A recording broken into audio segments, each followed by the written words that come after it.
All this is Dr. Mobeen Sayed from drbeen.com. Welcome to one more show. Today we have a breaking news, kind of a sad news as well, and I think it is in line with my previous discussions about AstraZeneca as well, and that is FDA and CDC have paused or asked to pause Johnson & Johnson vaccine distribution out of abundance of caution because there are observed cases of, not observed, there are cases of clotting in the Johnson & Johnson vaccinated females. And there were 6 cases. There is a total of 6.8 million doses administered today till to date. So that is April 13, 2021. Out of 6.8 million doses, there have been 6 cases, so almost about 1 case per million. There have been 6 cases of clotting. Out of these 6 cases in the US, 2 people are, so one has died, unfortunately, one female has died, and the other one is hospitalized in critical condition. So because of this, I think once again, it is important to talk about it. Last time when I talked about AstraZeneca and the German research, I received so much of hate and I received so much of people just becoming angry that I am causing vaccine hesitancy. And that is so sad to understand this, that even now I was listening to some of the news and doctors were there, and luckily there were some doctors who were saying we should think about it. This is a good thing that happened, that we are pausing this. We need to figure this out. And then there were some news media anchors who would just keep saying, well, this is just 1 case out of a million. Why are we so concerned about it? And the actual infection and the death because of that is much larger. The point is this, and I'm going to repeat my point so that it can be clear. The point is this can be avoided and this can be treated if we acknowledge for once that adenovirus-based vaccines can do this. What 3 vaccines can be? Now I'm putting my head on the line. Number 1, AstraZeneca can do it. Number 2, Johnson & Johnson can do it. And number 3, Sputnik can do it. Why? Because these are all 3 adenovirus-based vaccines. And it seems like adenovirus-based vaccines, because of the adenovirus itself, may cause this issue. And because identifying it is easy, because managing it is possible if we can figure it out early on, it is important for us to know this and to acknowledge that this happens, instead of continuing to sing the songs of it is a rare condition and if you had the infection you would die more than the vaccine. And somehow Dr. Mobeen is talking about vaccine hesitancy. No, I'm trying to see that these 6 women could be protected if we can treat them early on. So here is let me start with the management of this. And then if you wanted to stick around to discuss the mechanism, we can. So the summary of the news, AstraZeneca is adenovirus-based. So first takeaway, adenovirus-based vaccines seem to be causing blood clotting. That would include AstraZeneca, Johnson & Johnson, and Sputnik. 1. Second, the signs and symptoms, and let me share this with you so that we can actually see it.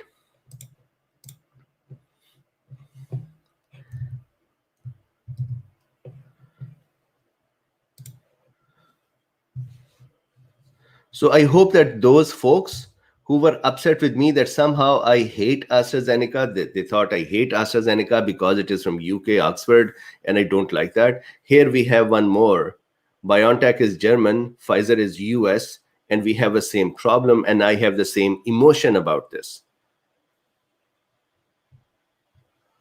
So here, joint CDC and FDA statement on Johnson & Johnson COVID-19 vaccine. So let's just look at the summary. This is important. Number 1, by this time, April 12, 6.8 million doses given.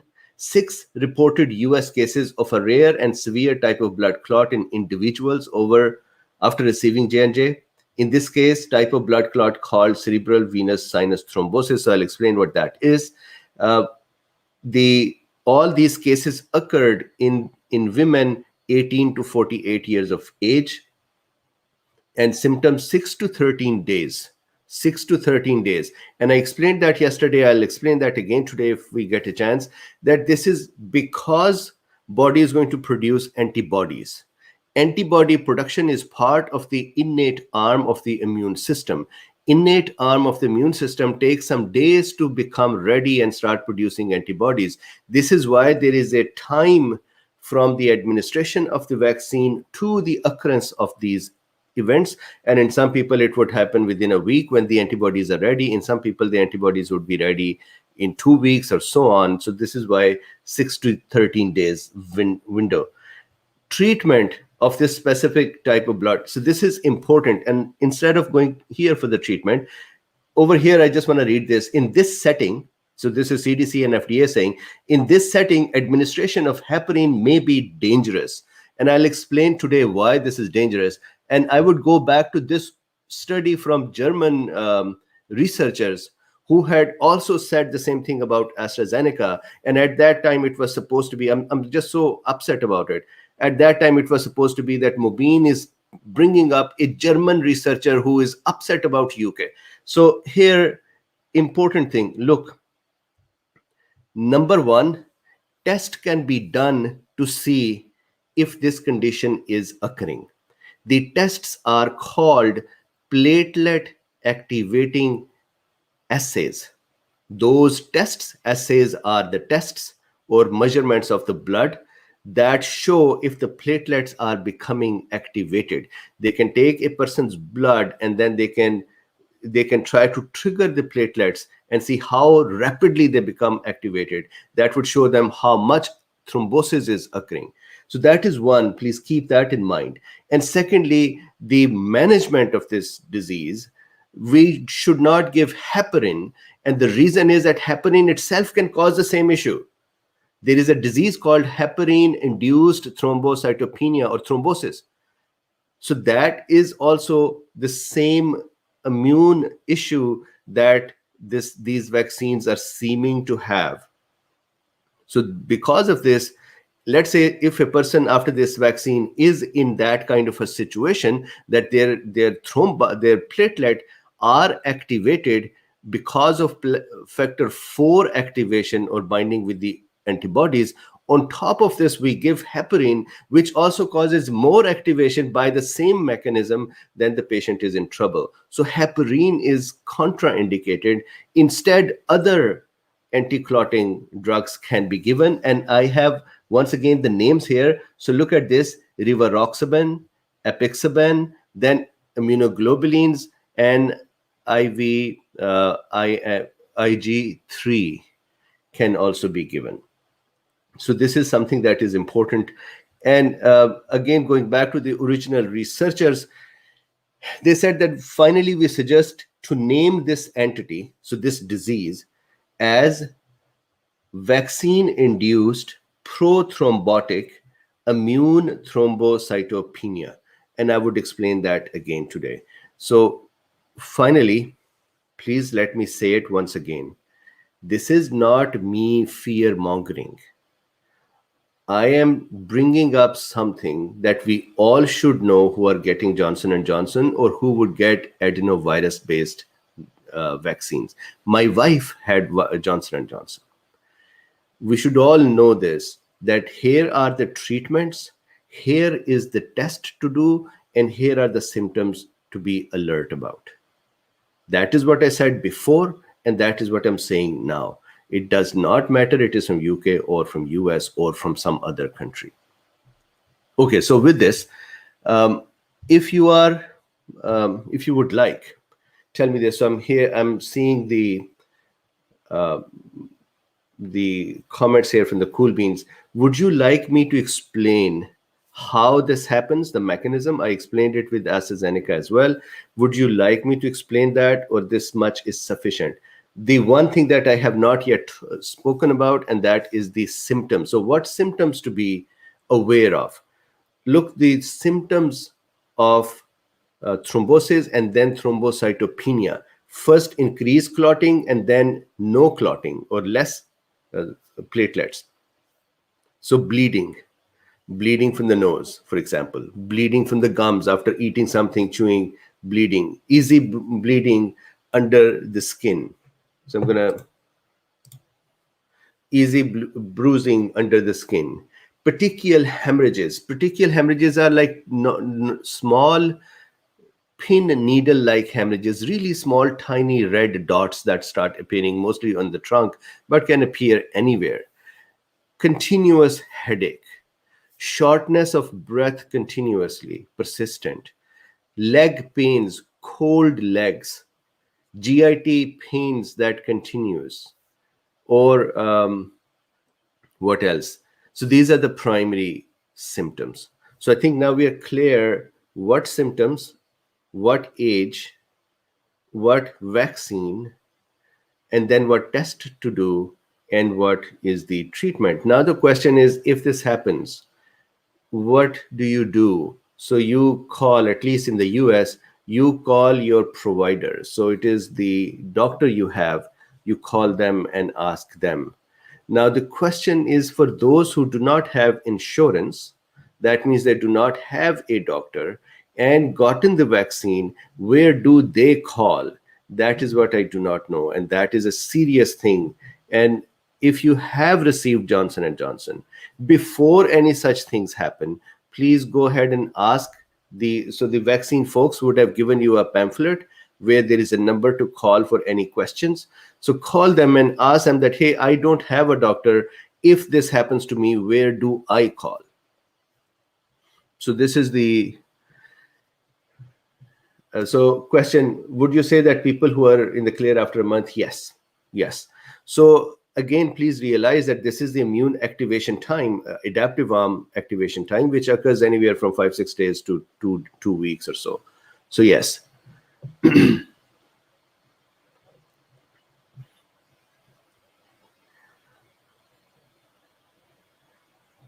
So now let's see. I'm just going to look at the comments to see either we talk about the mechanism for how this happens or just answer simple questions here.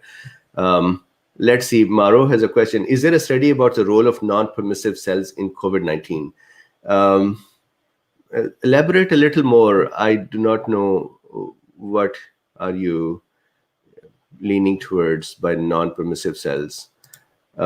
Hemant says, Dr. Mubin, would you like me to show you UK government advisory to all doctors which use the same German research data and have issued guidelines, what tests need to be done, what medicine is, what? Hemant, I don't understand. Yeah, sure. And if it is done, it is good thing because I was beaten up to say, why are you bringing it up? And even now, today, I was listening to CNN and the anchor was saying, isn't this just 1 in 1 million? Isn't this very rare? Why are we so anxious? Well, if it happens to one person, we should be anxious about that one person. It could be your own family member. So Naveen Kupa says, hi, Dr. Kent's a simple test like platelet count before administering vaccine and monitoring platelet count and D-dimer after getting vaccinated at regular intervals help in understanding? It could. So depends what is the stage of the disease. So this disease progression is interesting. What happens is antibodies arrive. So let me just draw it very quickly.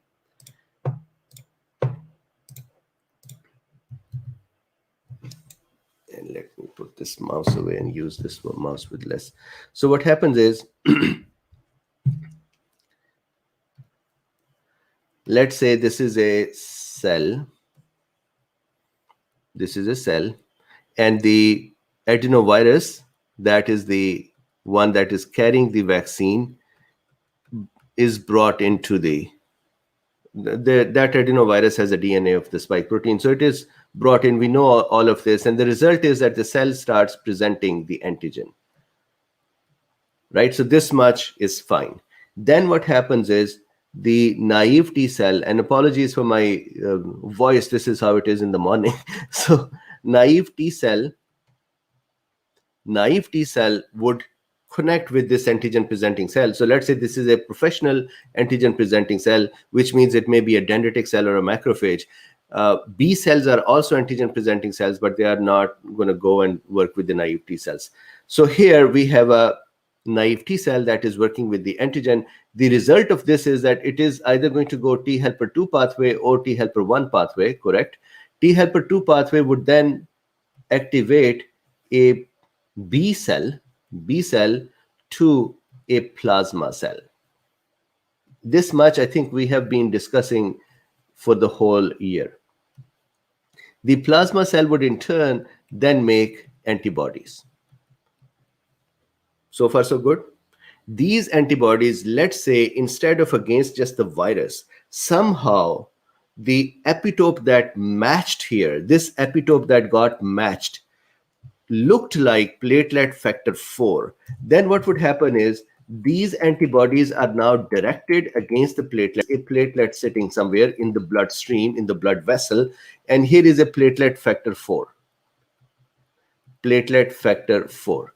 The antibody that is produced here would come and bind here and possibly just settle on this platelet. Platelet is now looking at this antibody and saying, oh wow, I need to be activated. When this binding occurs, it activates the platelet. The activation of the platelet would lead to platelets aggregating with each other. That is what activation is, that platelets start aggregating together and they start making a thrombus. This is a thrombus. So when the thrombosis is occurring, so I'm talking about the D dimers and platelet counts. Now, at this stage, when the thrombosis is occurring, it is not necessary that right away you would start seeing the D dimers. And it is not necessary that right away you would see less platelets. You are seeing thrombi.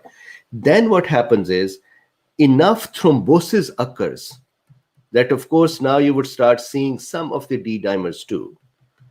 And enough thrombosis occurs that thrombocytes in the blood system, which means platelet count, goes down. So now the count will be helpful.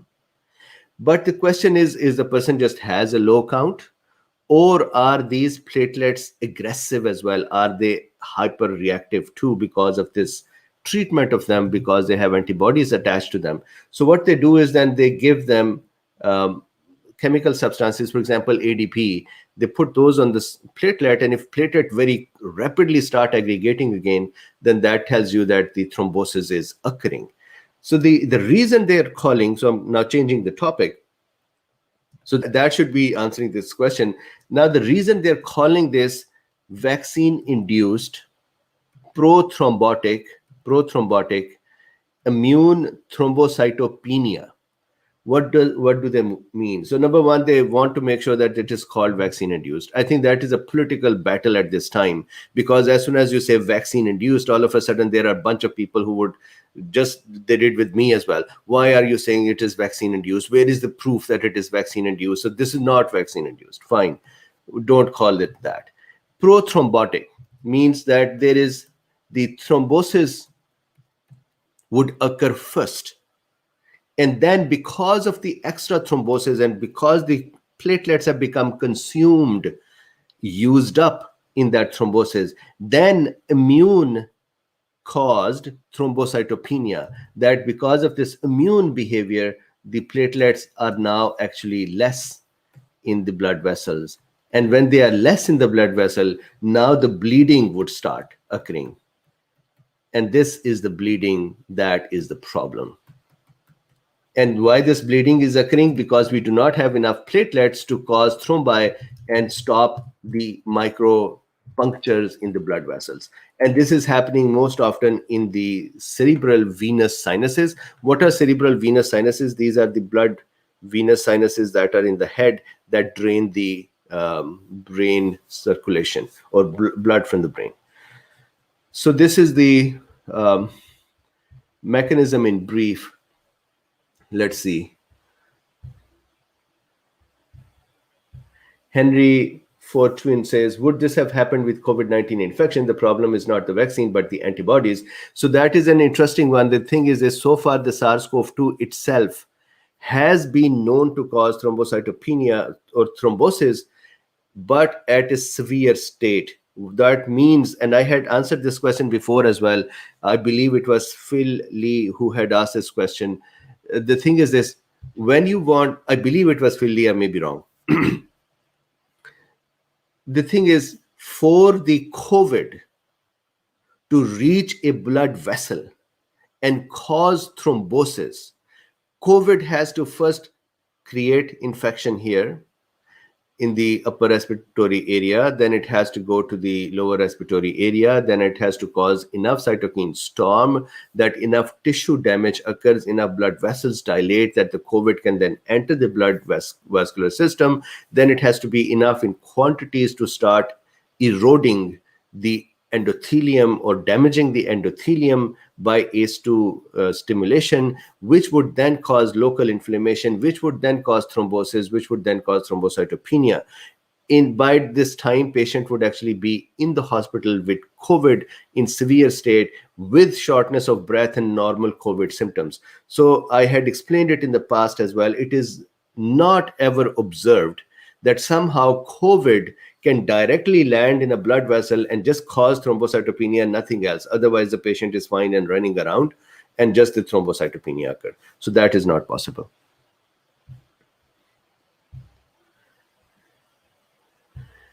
Thirj Truma says, is there any basic difference between NAC and bromhexin, speaking about COVID prophylaxis? NAC is an antioxidant as well, and bromhexin is a TMPRSS2 blocker. So yes, there is a difference between them. Anubhav says, in India, they have started giving out ivermectin without prescription online and offline, at least in my state, which is better for prophylaxis. Weekly 12 milligram or 12 milligram on day 1 and then 2 days after. So Anubhav, I would take what has been said by FLCCC, and that is full dose on day 1, then dose on day 3, and then bi-weekly. And let's do this. It is about 23 minutes. Let me close this topic so that this video can become an independent video. I would then come back online and we'll continue with our chit chat. So give me just a few minutes and I would be back online. And meanwhile, please like, subscribe, and share. And if you would like to support this work, there are links in the description that you can use to either buy me a coffee or become a patron or support this channel in general. So thank you very much. And I'm going to be back in 5 minutes.